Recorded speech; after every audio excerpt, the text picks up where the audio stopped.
Alright, I'm back. I wish I'd have started this a split second ago. I've been laughing at Freedom. He's pooping out Ashford.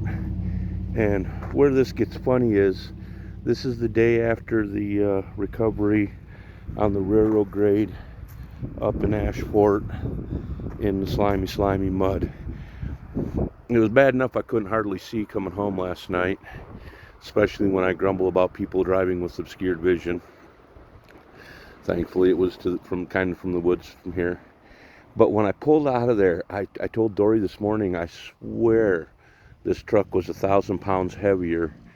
You know, to look at it from here, you wouldn't think it, but then when you start walking around it, and what made me laugh is, I pulled this over here and parked it this morning, and it has started pooping.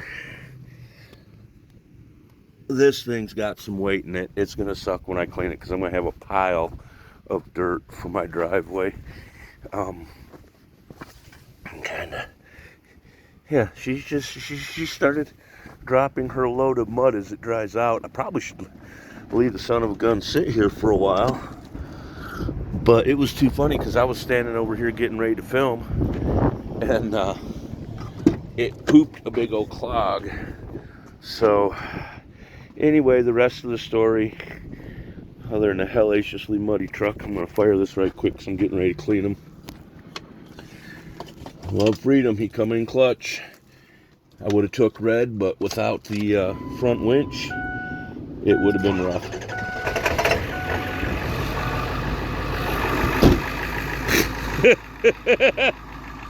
Anyway, so the rest of the story on the aftermath.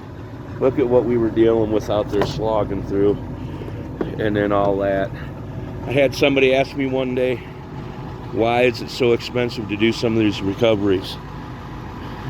I'll bet you I'm 2-3 hours worth of cleaning this afternoon just on that. The Jeep needs a bath. So anyway, I keep squirreling. The recovery yesterday, we got them out. I didn't have extra hands. I need to mount some GoPros or figure out something, which means more editing, but it's tough doing it by myself. Now, update, a little bit of interesting stuff. Me and Dennis got this squared away, got the plow frame all done, plugged it back in. I had no electric on it. And of course, since the electric side seemed to have did its thing at the same time as I hurt my plow frame, we naturally assumed that, you know, maybe some power was run up through the lights, a couple different things. When troubleshooting problems, and I'm really glad I had Dennis helping me yesterday, because most people, you know, they might have found it right away, they might not have. There's a wire, it's what I would call a triggering wire. Don't mind the dog food and other stuff, I gotta empty the truck.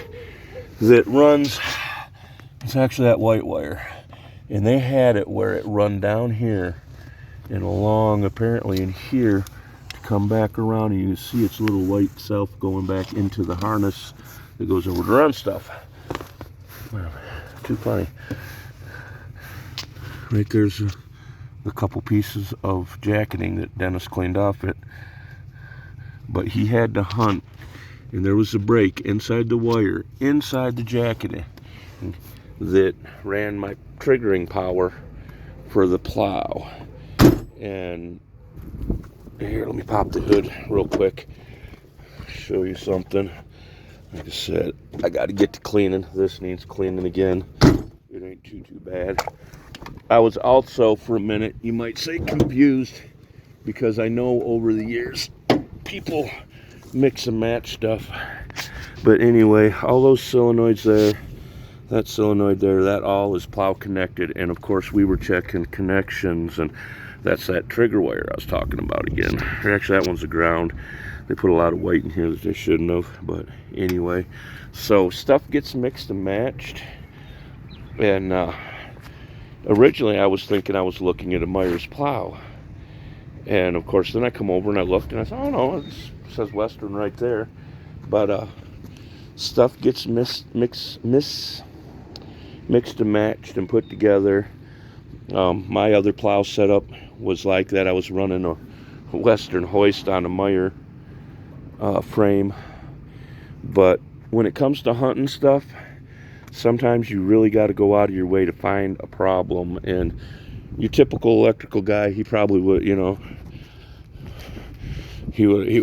I got a dozen people out there that are probably saying, oh yeah, I would have went to that first. Well, you never know what you're going to go to first.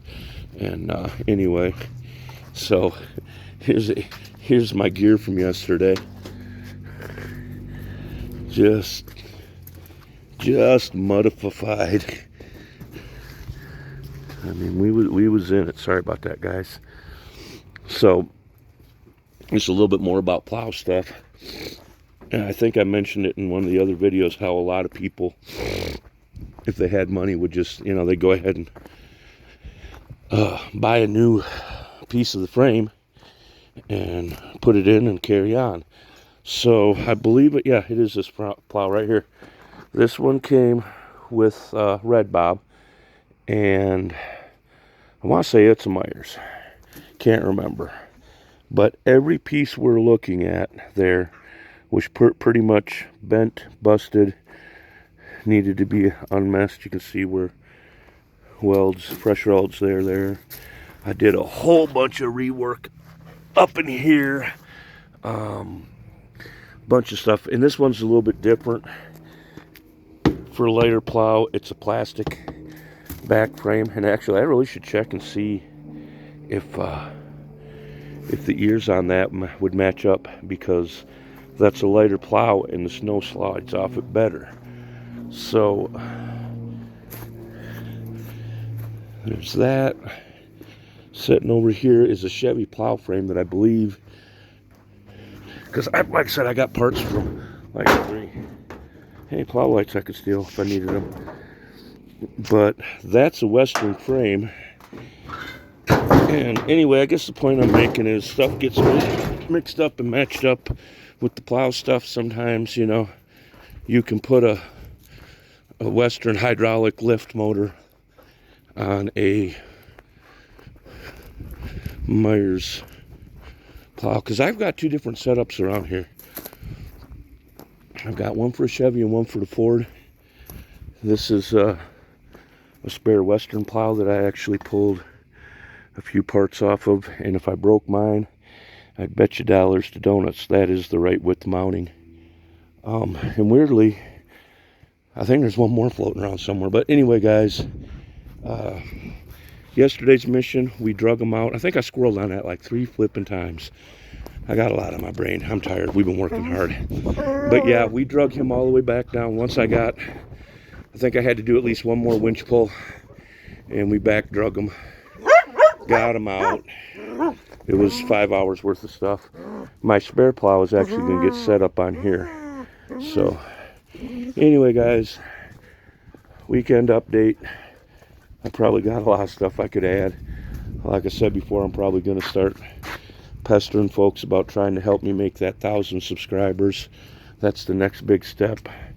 Now the next big step is really to fix this gate. And somehow I swear this dog right here is camera aware. Hey, Chucho, sit. Sit. Sit, stay. Sit. No, stay in.